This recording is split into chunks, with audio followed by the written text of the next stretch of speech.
I froze the moment I saw the engagement ring on his finger because I had paid for it 5 years earlier. He smiled at another woman and proudly announced their wedding date while pretending he had never promised me forever. I stayed silent, hid my tears, and quietly sent one email that would destroy everything he had spent years building. Before we begin, dear friends, please help me. Your subscription is very valuable to me. Please subscribe to the channel for more stories like this. My name is Alina. 5 years ago, I believed love could erase the distance between poverty and wealth. I grew up in a tiny apartment where every dollar mattered. My mother worked double shifts cleaning office buildings. My father repaired old bicycles in a cramped garage that smelled of grease and rust. We never complained because survival left no room for complaints. Then I met Daniel. He arrived in a black luxury sedan wearing an expensive navy suit that carried the unmistakable scent of Creed Aventus. His watch alone cost nearly $12,000.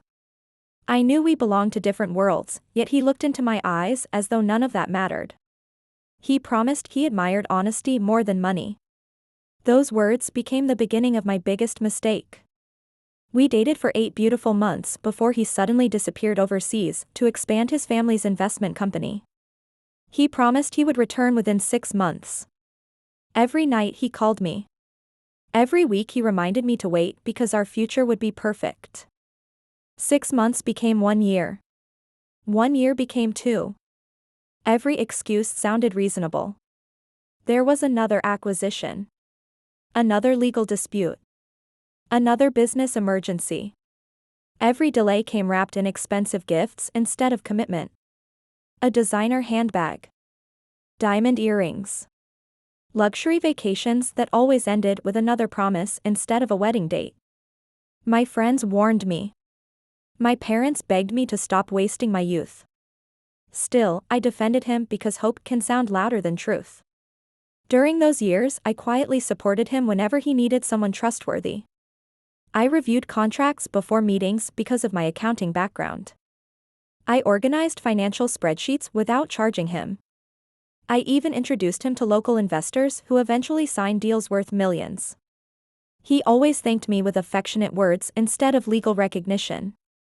Looking back, I realized I had been working for free while believing I was building our future together. The moment everything changed arrived on an ordinary Tuesday afternoon. I walked into an upscale hotel expecting another delayed apology and another promise.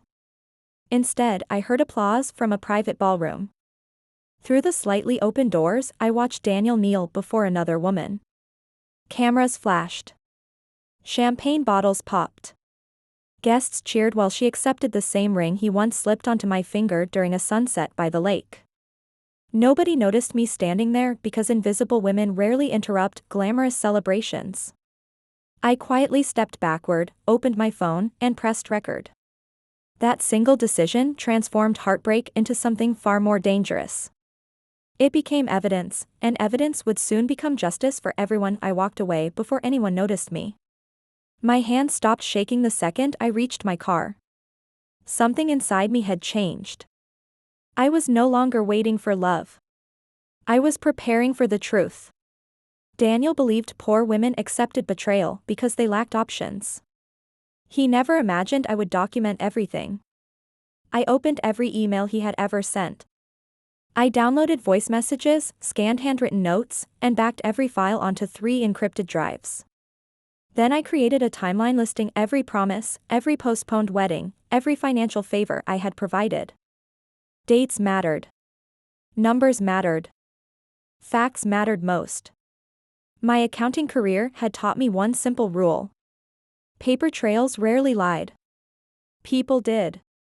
I requested copies of consulting invoices from companies where I had quietly helped Daniel. Several executives remembered my work clearly. They assumed I had been officially hired. When they searched their records, they discovered my name was missing from every contract. One executive sounded genuinely confused. He emailed me internal correspondence proving Daniel had presented my financial models as his own. Another forwarded meeting minutes describing me as temporary support instead of the lead analyst. My stomach tightened, yet my mind stayed calm. Intellectual theft was easier to prove than emotional betrayal. I contacted an attorney specializing in commercial fraud and employment disputes. After reviewing my evidence, she leaned back and smiled carefully. She said the emotional promises meant little inside a courtroom, but the stolen work, unpaid consulting, and false representations created a completely different case. She advised me not to confront Daniel. She wanted him comfortable. Comfortable people made expensive mistakes. For the next 3 weeks, I answered every message with kindness. I congratulated him on his engagement. I even accepted his invitation to dinner. He mistook my silence for surrender. Across the table, he ordered a $200 steak, joked about loyalty, and proudly explained that successful men always upgraded their lives. I nodded politely while my phone recorded every word from inside my handbag. When the check arrived, he laughed and asked me to pay because he had forgotten his wallet. I smiled, covered the bill, and kept the receipt. It joined hundreds of other documents inside a thick blue binder waiting on my office shelf. Every page carried a date. Every signature connected another missing piece. Every lie quietly built the prison he could not yet see. The following Monday, my attorney filed preservation notices demanding that relevant emails, accounting records, server backups, and security footage remain untouched. Anyone destroying evidence after receiving notice could face serious legal consequences. Daniel replied with a laughing emoji and called the letter desperate. That reaction was exactly what we expected. He believed confidence could erase documentation. He underestimated patience. I slept peacefully that night for the first time in years. The hunt was over. The trap had finally been set exactly where his pride would step. Tomorrow everything would begin collapsing without warning. I simply waited and watched the clock keep moving toward justice alone. The next morning, Daniel arrived at his headquarters wearing the same confident smile I remembered. He greeted employees, complimented investors, and joked with receptionists without noticing 2 court-authorized process servers waiting inside the lobby. They handed him sealed envelopes. His expression barely changed, but I watched through a nearby cafe window. Within minutes, his attorney called. Then his father. Then his fiancée. Nobody sounded calm. By noon, my attorney received the first settlement inquiry. We declined. There would be no private bargain. Daniel had spent years protecting his reputation. Now every relevant document would be examined under oath. The investigation uncovered expense reports charging my unpaid research as executive consulting. Internal emails described me as invisible support while presenting my analysis as Daniel's original work. Bank transfers revealed bonuses tied directly to projects I completed.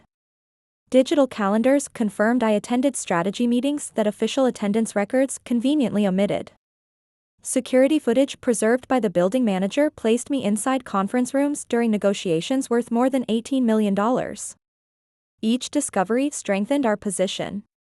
Each denial weakened his. His legal team requested extensions, additional reviews, and confidential mediation.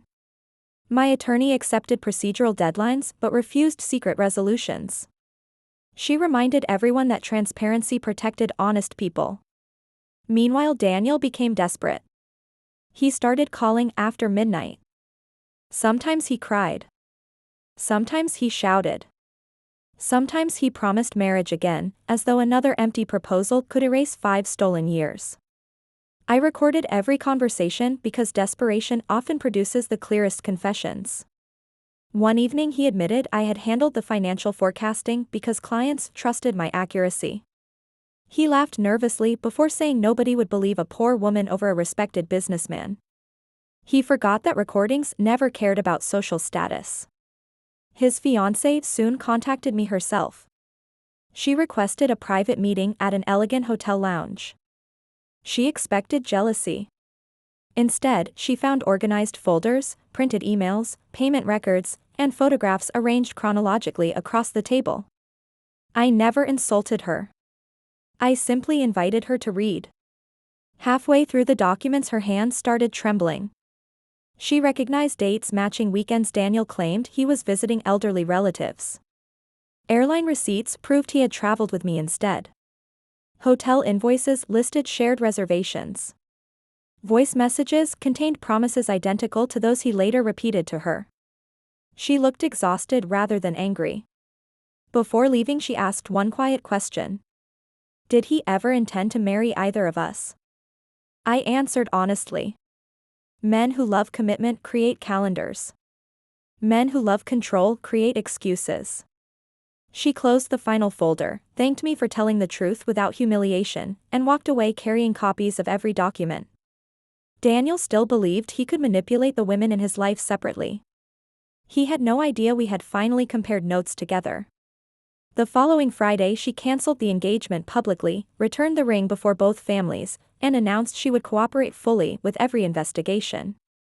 Daniel stood speechless, surrounded by cameras, realizing every carefully crafted lie had finally reached its expiration date forever. That unforgettable afternoon alone, the news spread faster than Daniel could contain it. Reporters discovered court filings describing years of misrepresented consulting work. Business partners demanded explanations. Investors postponed negotiations. Banks requested additional compliance reviews.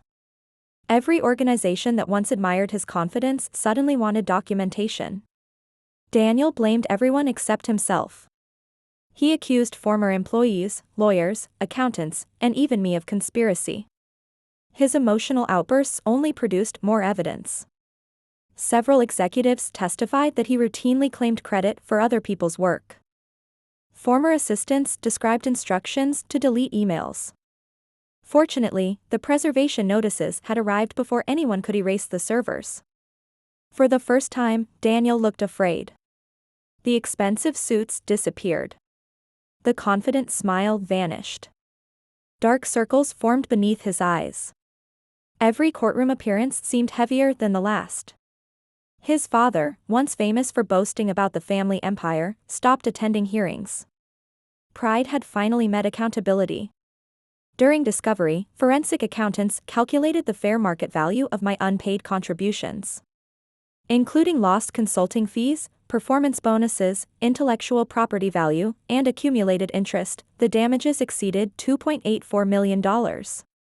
Daniel's insurer refused coverage after determining intentional misconduct was excluded. That single decision left him personally exposed. He requested one final meeting. Against his expectations, I agreed. We met inside the same lakeside restaurant where he had promised marriage years earlier. The sunset looked almost identical, but we were completely different people. He placed a cashier's check across the table and whispered that we could still fix everything. I never touched it. Money could repay invoices. It could never purchase integrity. I slid another folder toward him. Inside were certified witness statements, expert reports, and transcripts of his recorded admissions. His hands trembled before he opened the first page. Every excuse died quietly. Every arrogant prediction collapsed. He realized the trial would expose everything. 2 months later, the court ruled decisively in my favor. The judgment awarded financial compensation, legal costs, and recognition of my professional authorship. More important, the written opinion stated that my work had materially influenced multiple transactions. That acknowledgement meant more than the money. Daniel attempted an appeal, but the appellate judges affirmed the findings without hesitation. Creditors began collecting. Luxury vehicles disappeared. The waterfront penthouse entered foreclosure. His prized watch appeared at an auction. Everything he displayed as permanent proved temporary. I used part of the settlement to purchase a comfortable home for my parents. My mother finally retired. My father closed the old bicycle garage with pride instead of exhaustion. I established a financial consulting firm under my own name. Every client signed transparent contracts. Every employee received proper credit. Sometimes people ask whether I ever loved Daniel. The honest answer is yes. But love without respect becomes a cage. Freedom begins the moment you stop begging someone to value you. I never sought revenge through anger. I simply allowed the truth to speak for itself. Justice arrived quietly, carrying documents instead of screams. That was enough. My future finally belonged to me. Nobody could steal another 5 years again. Life became surprisingly peaceful after the judgment. For years I had imagined victory would feel loud, dramatic, and unforgettable. Instead, it arrived with quiet mornings, uninterrupted sleep, and the comforting knowledge that nobody could manipulate my future anymore. The silence felt richer than any luxury Daniel had ever shown me. My consulting firm grew steadily because clients appreciated honesty more than flashy promises. Every proposal contained transparent pricing. Every project listed the names of every contributor. Young professionals often thanked me for giving them visible credit. I smiled because I understood exactly how invisible work could destroy someone's confidence. 6 months later, I received an invitation to speak at a national finance conference. The organizers wanted a presentation about ethical leadership and intellectual property protection.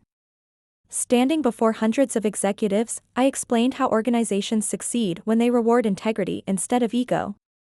I never mentioned Daniel by name. His story had already become a warning without my help.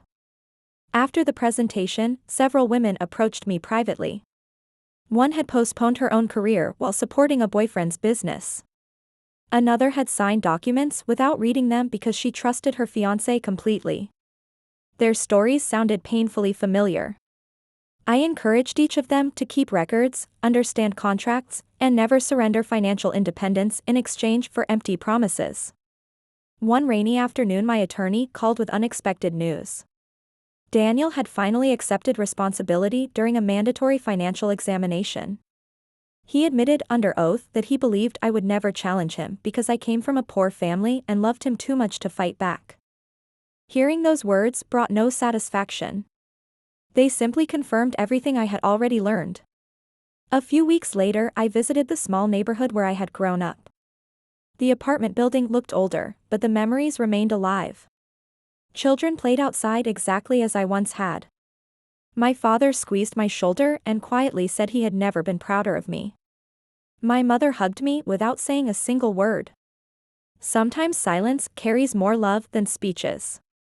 As I drove home, I realized success was never about expensive cars, designer watches, or impressive addresses. Real wealth was sleeping peacefully without fearing tomorrow's lies. Real power was looking into the mirror without shame. 5 years of waiting had once felt like the greatest loss of my life. Looking back, those years became the education that transformed me into someone impossible to deceive. Daniel stole my time, but he accidentally taught me the value of truth, patience, and preparation. In the end, those lessons built a future far greater than the one I had imagined beside him. If you found this story compelling, don't forget to like, share, and subscribe to the channel for more stories like this. Let me know in the comments what you would have done. Months passed, yet I never celebrated Daniel's downfall. I celebrated my own freedom. Every sunrise reminded me that peace is earned by facing the truth instead of hiding from it.